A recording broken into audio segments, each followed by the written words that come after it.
வணக்கம் and welcome to வணக்கம் நண்பா யூடியூப் சேனல். இப்போ நம்ம எதை பிள்ளையார் சொல்லி போட்டு ஸ்டார்ட் பண்ண போகிறோம்னா அதுதான் Zbrush. ஸோ இந்த Zbrush எத்தனை பேர் இதுக்காக வெயிட் பண்ணிட்டு இருக்கிறீங்களோ அத்தனை பேருக்கு இது வரப்பிரசாதம் தான் சொல்லுவேன். ஸோ இந்த Zbrush ஓப்பன் பண்ணால் அதோட அஃபீஷியல் வெப்சைட் வந்து இதுதான் இருக்கும். ஸோ Zbrushல பார்த்தீங்கன்னா 2021 வரைக்கும் வந்திருக்கு. பட் நான் உங்களுக்கு 2018 வச்சு தான் நான் உங்களுக்கு ப்ராக்டிஸ் சொல்லி தர போகிறேன். ஸோ அது நீங்கள் கற்றுக்கிட்டீங்கனாலே எல்லாமே பண்ணிடலாம். ஸோ இதுதான் அஃபீஷியல் வெப்சைட்டு. இது நீங்கள் வந்து டவுன்லோட் பண்ணணுன்னா நீங்கள் வந்து காசு கொடுக்கணும். அதெல்லாம் ஒன்றும் பிரச்சனை இல்லை. நெக்ஸ்ட்டு வீடியோவில் நான் வந்து இன்ஸ்டாலேஷன் போட்டிருப்பேன். அதில் பார்த்தீங்கன்னா டவுன்லோட் லிங்க் இருக்கும். அதை நீங்கள் கிளிக் பண்ணிட்டு எப்படி இன்ஸ்டால் பண்ணுறதுன்னு அதே வீடியோலேயே பார்த்து இன்ஸ்டால் பண்ணிக்கோங்க. அதுக்கப்புறம் நம்ம லெசனுக்குள்ளே போயிடலாம்.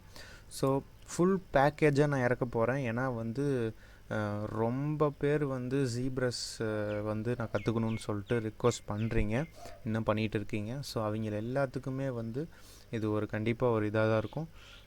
ஏன்னா நான் வந்து ஆல்ரெடி ஸ்டார்ட் பண்ணியிருந்தேன். பட் ஆனால் அது நல்லா கொண்டு போகல நம்ம சேனலில். ஸோ இதில் ஃபஸ்ட்லேருந்து பேசிக்லேருந்து அட்வான்ஸ்லேருந்து ப்ராஜெக்ட் மாதிரி எல்லாம் கொண்டு போக போகிறேன். ஸோ ஃபஸ்ட்டு செஷன் பார்த்திங்கன்னா ஒரு செஷன் அது என்னென்னா ஃபுல்லாக பேசிக்கு புதுசாக இந்த Zbrush கற்றுக்க வரவங்களுக்கு அது ஃபுல்லாகவே யூஸ்ஃபுல்லாக இருக்கும். ஃபஸ்ட்டு செஷன் அது கற்றுக்கிட்டவங்களுக்கும் யூஸ்ஃபுல்லாக இருக்கும். அந்த அளவுக்கு நான் வந்து டெப்த்தாக சொல்லியிருப்பேன். சார் ரெண்டாவது செஷன் பார்த்திங்கன்னா ப்ராஜெக்டாக இறங்கிடலாம். ஒரு கேரக்டர் பண்ணி அதை எப்படி முடிக்கிறது, அதோட டோபாலஜிலேருந்து அதோட பைப்லைன்லேருந்து அது பிளான் ஆர்ட் பண்ணுற பிளான்லேருந்து எல்லாமே நான் வந்து செகண்ட் செஷனில் சொல்லுவேன். ஸோ இதெல்லாம் வந்து நாம் பார்க்க போகிறோம். இன்னொன்று புதுசாக வந்திருக்கவங்க, அதாவது Zbrushே தெரியாதவங்க, அதாவது Zbrushனால் என்ன அப்படின்னு கேட்குறவங்களுக்கு நான் சொல்கிறேன்னா, Zbrushங்கிறது ஒரு ஸ்கல்ப்டிங் சாஃப்ட்வேர். ஸோ பார்த்திங்கன்னா இந்த மாதிரி ஒரு உருவத்தை பெயிண்ட் பண்ணுறது மூலமாக நம்ம வந்து ஷேப்பை மாற்றலாம். ஸோ இப்போ பார்த்திங்கன்னா இந்த மாதிரி ஒரு நம்ம பெயிண்ட் பண்ணுறது மூலமாக ஒரு உருவத்தை கொண்டு வரலாம். அது என்ன வடிவமாக இருந்தாலும் சரி, இப்போ ஒரு காரு எதுவாக இருந்தாலும் சரி. இது வந்து அஃபீஷியல் வெப்சைட்டு. ஸோ அதுலேருந்து நான் ப்ளே பண்ணிகிட்ருக்கேன். ஸோ இந்த மாதிரி ஸ்கல்ப்டிங்கிறது நம்ம கையிலே மவுஸை வச்சோ இல்லை வந்து பெண்ணை வச்சோ, அந்த எக்யூப்மெண்ட்ஸ் இருந்துச்சுன்னா அதை வச்சு பண்ணலாம். எல்லாம் வந்து ஒரு ட்ராகனாக இருக்கட்டும், ஏலியன்ஸாக இருக்கட்டும், இல்லை வந்து ஒரு காம்ப்ளிகேட்டான ஷேப் இந்த மாதிரிலாம் பார்த்திங்கன்னா பண்ண முடியாது. ஸோ வித்தியாசம் என்னென்னா, நீங்கள் 3ds Max, மாயாஸ், பிளண்டர், ஸ்கெட்சப்லாம் பண்ணுறதுலாம் பார்த்திங்கன்னா மாடலிங். ஸோ ஒரு பீஸை நீங்கள் ஒரு வெட்டெக்ஸை பிடிச்சி நவுத்தி பண்ணுறதுலாம் மாடலிங் சொல்லுவாங்க. பட் ஆனால் Zbrushல பண்ணுறது வந்து ஃபுல்லாகவே ஸ்கல்ப்டிங். ஒரு வந்து களிமண்ணை பிடிச்சி வளைச்சி இது பண்ணுற மாதிரி தான் Zbrush.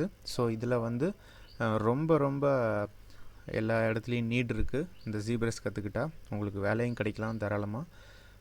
அதுவும் இல்லாமல் இந்த Zbrush பார்த்திங்கன்னா எல்லா பெரிய படத்துலேயும் இன்னமும் இதை தான் யூஸ் பண்ணுறாங்க. இது ஒரு ஃபேவரட்டாக எல்லாருமே வச்சுருக்காங்க. மாயாவில் படம் பண்ணுறவங்களே மாயாலேருந்து ஹைப்பர் லிங்க் ஆகிறது Zbrushாக தான் இருக்குது இப்போ வரைக்கும். ஸோ அவ்வளோ ஒர்த்தான ஒரு சாஃப்ட்வேர். ஸ்கல்ப்டிங்னா Zbrushனால் ஸ்கல்ப்டிங் அளவுக்கு இது ரொம்ப ஃபேமஸ். வேறு இதுக்கே போக தேவையில்லைங்கிற மாதிரி. ஸோ அப்பேற்பட்ட சாஃப்ட்வேர் தான் நான் இப்போ உங்களுக்கு டுட்டோரியலாக எடுத்திருக்கேன். ஸோ இதோட இன்ஸ்டாலேஷன் நெக்ஸ்ட் கிளாஸில் இருக்குது, பார்த்து பண்ணிக்கோங்க. இதோட இன்டர்ஃபேஸ் பார்த்திங்கன்னா உங்களுக்கு இந்த மாதிரி தான் இருக்கும். ஸோ இதை பார்த்திங்கன்னா உங்களுக்கே தெரியும், இந்த இடத்துலாம் ஸ்கல்ப்டிங் பண்ண போகிறோம். ஓப்பன் பண்ணது இப்படி தான் இருக்கும் இன்ஸ்டால் பண்ணதுக்கப்புறம். இதில் இருக்கிற இன்டர்ஃபேஸ்லாம் ஃபஸ்ட்டு இன்ஸ்டாலேஷன் முடிஞ்சிடும், அதுக்கப்புறம் இன்டர்ஃபேஸு, அதுக்கப்புறமேட்டுக்கு கிளாஸ் 1 by 1 உங்களுக்கு போக ஆரம்பிச்சிடும். ஸோ இது ஒரு ரேர் டுட்டோரியல். ஃபுல் பேக்கேஜ் போக போகிறேன். செஷன் 1 செஷன் 2 ப்ராஜெக்ட்னு சொல்லிட்டு. புதுசாக வந்தீங்க சப்ஸ்கிரைப் பண்ணி வச்சுக்கோங்க, பண்ணாதவங்க பண்ணி வச்சுக்கோங்க, பண்ணவங்களாம் பில் பட்டன் கிளிக் பண்ணியிருந்தீங்கன்னா ஓகே, பண்ணலன்னா பண்ணி வச்சுக்கோங்க, மிஸ் பண்ணிடாதீங்க. ஸோ நெக்ஸ்ட்டு கிளாஸில் இருந்து Zbrush நம்ம கையில். வாங்க.